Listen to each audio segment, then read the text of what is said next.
Pemirsa, suasana politik jelang pemilihan kepala daerah di Kabupaten Gianyar semakin menghangat.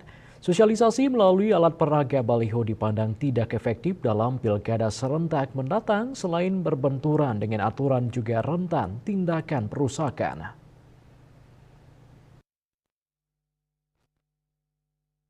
Parpol di Gianyar mendukung usulan KPU Bali untuk mengurangi penggunaan baliho saat kampanye pilkada nanti.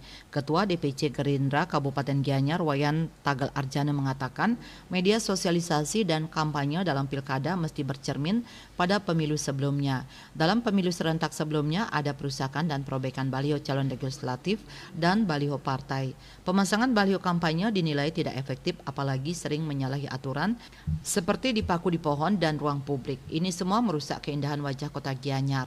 Tagal Arjana menyarankan agar dalam pilkada lebih banyak sosialisasi atau kampanye cawabub melalui media massa dan media sosial. Sementara itu, Ketua KPU Gianyar Wayan Mura mengatakan dalam pemasangan alat peraga pilkada nanti wajib memperhatikan kepentingan umum.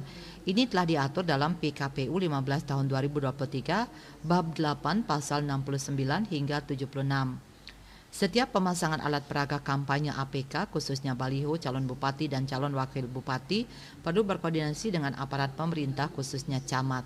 Sesuai Perda 15 tahun 2015, terkait ketertiban umum pemasangan baliho atau APK tidak boleh menempel atau dipaku di pohon. Wirnaya Bali Pos melaporkan.